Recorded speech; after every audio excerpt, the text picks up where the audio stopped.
Capítulo 4. Arbítrio padrão social. Como o ambiente limita suas escolhas. Imagine a seguinte situação. Existe um trem que está a uma velocidade normal, porém, é impossível que ele pare antes de atropelar 5 reféns que foram amarrados na linha férrea. Você está a uma distância considerável e libertá-los está fora de cogitação.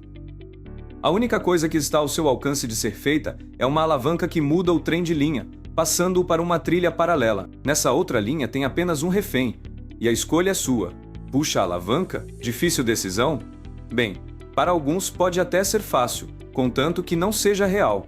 Ao vivo a história muitas vezes é diferente daquilo que é dito em redes sociais, por exemplo. Ao ver essa situação de primeira, diversos pensamentos são disparados. Haverá morte de qualquer forma, mas quantos? E aqueles que estão lá, por que deveriam ser salvos? Por que o trabalhador sozinho deveria morrer? E se simplesmente agir como se não tivesse visto? Que diferença faz para você puxar a alavanca? Quais serão os desdobramentos? Esses questionamentos são simples em relação à análise total, até porque envolveria fatores subjacentes e ocultos observando a problemática superficialmente. A questão fundamental que vamos utilizar nesse exemplo é que a morte de uma ou mais pessoas é inevitável. Quem e quantos é a decisão. Qual parâmetro nortearia seu agir? Você se sentiria capaz de sustentar sua escolha e até comunicar à família de quem morreu, explicando sinceramente sua participação no ato? Muito bem, essa é uma questão de ética e moral. Para evitar cair numa discussão que envolva novos conceitos abstratos, vamos buscar o entendimento de por que se torna tão difícil decidir quem morre, sabendo que essa decisão cabe a você. No início deste livro, falei sobre o conjunto de preceitos, conceitos, regras e leis que vão dando formato às decisões humanas no meio social. Falamos da influência dos pais e do papel que esses padrões exercem nas atitudes. Agora que a ideia foi construída, podemos dar um nome a ela, para simplificar sua utilização. Chamaremos de arbítrio padrão o conjunto de comportamentos, adestramentos, opiniões sociais, posicionamentos e formas de agir com as quais um ser humano convive, correndo o risco de adquirir e reproduzir esses valores induzidos pelo sistema composto de escola, religião, política, mídia e comércio com a finalidade de controle mental. Trocando em miúdos, termos como linguagem neutra ou politicamente correto, família tradicional, são alguns exemplos de arbítrio padrão. Qualquer escolha fora desse escopo é inicialmente rejeitada, adquirindo conotação de rebeldia, loucura ou delírio, justamente por estar fora do megabarito colocado pelo sistema. A partir desse ponto, a postura que o indivíduo assume será determinante para prosseguir ou desistir de sua personalidade, ou seja, de sua identidade como ser pensante. É aqui, exatamente nesse ponto, que o arbítrio padrão age sorrateiramente, ardilosamente, pois coloca em xeque sua inteligência.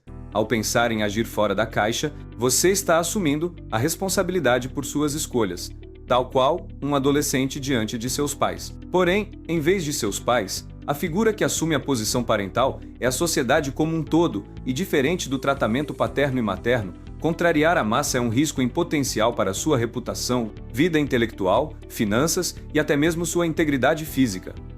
Até onde vai sua firmeza? O que você está disposto ou disposta a perder para manter sua posição? Vale a vida manter a palavra ou prefere mentir para viver mais e melhor? Qual o seu preço? Com efeito, todas as decisões tomadas a partir desse entendimento ganham um sabor a mais de propriedade e mais responsabilidade sobre seus atos. Uma chance a mais principalmente de demonstrar sua autoconfiança, ou perceber o quanto agimos irresponsavelmente até então. Em outras palavras, tudo parte do quanto você sabe a seu próprio respeito e até que ponto você é capaz de assumir suas atitudes. Mas espere, você se conhece bem? Para responder de forma eficaz, é necessário primeiramente observar alguns elementos que vamos utilizar durante essa conversa. Agora que entendemos um pouco mais sobre a responsabilidade de nossas decisões, precisamos diferenciar o que é uma decisão nossa de uma decisão tomada por nós.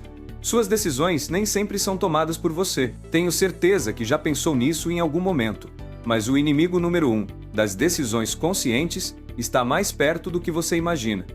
Está na sua cabeça, fingindo ser você. A presença de uma personalidade paralela em nossas mentes, um espelho no qual nossa existência cotidiana é refletida e marcada, e onde uma outra figura se move, pensa e age de maneira distinta, muitas vezes em contraste com nossa percepção consciente e com nosso desejo. Esta personalidade paralela não é um fenômeno novo, mas sim uma camada paralela de nossos pensamentos e moldada pelas experiências de sobrevivência e vivência que acumulamos ao longo da vida. Enquanto por um lado alguém possa ser por demais racional, pragmático e buscar soluções repetitivas, visando a segurança e o esforço mínimo, existe por outro lado uma faceta de nós que é corajosa, impulsiva e muitas vezes vista como imprudente pelos padrões convencionais. A diferença é quem está no controle. Se existe autonomia de ação ou se existe procedimento automático na cabine de comando. Podemos visualizar essa dualidade em situações cotidianas, onde hesitamos diante de um desafio, enquanto uma voz interior nos instiga a arriscar, a experimentar o desconhecido. A consciência é o ressoar de todas as nossas experiências de sobrevivência, sempre pronta para nos guiar através de caminhos menos convencionais, mas potencialmente mais ricos em aprendizado e crescimento. Foi através dela que conseguimos aprender a falar e andar, por exemplo, sem base nenhuma de dados anteriores. Enquanto a autonomia da consciência nos guia para a sabedoria e evolução, o procedimento automático nos guia para a estagnação e para o colapso mental. Assim, ao explorar o mundo interno de nossa mente, vemos um verdadeiro combate entre o desejo de segurança e a ânsia por aventura. O sobrevivente em nós é aquele que reconhece essa dualidade e sabe quando permitir que a consciência tome as rédeas, conduzindo-nos por caminhos que desafiam nossos limites e expandem nossos horizontes. Começamos pelo procedimento automático, processo que se instala no pensamento e posteriormente reflete nas atitudes, até que trava a pessoa e desencadeia uma queda vertiginosa em vários setores da vida emocional, cognitivo, profissional, etc.